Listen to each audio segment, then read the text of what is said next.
یہ قرآن نصیحت ہے، پس جو چاہے اسے یاد رکھے، قابل ادب ورقوں میں لکھا ہوا، جو بلند مقام پر رکھے ہوئے اور پاک ہیں، ایسے لکھنے والوں کے ہاتھوں میں ہیں جو بلند مرتبہ اور نیکوکار ہیں۔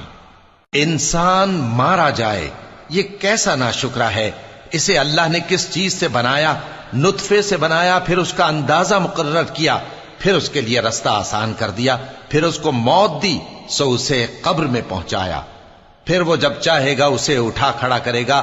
کچھ شک نہیں کہ اللہ نے اسے جو حکم دیا اس نے اس پر عمل نہ کیا۔ تو انسان کو چاہیے کہ اپنے کھانے کی طرف نظر کرے۔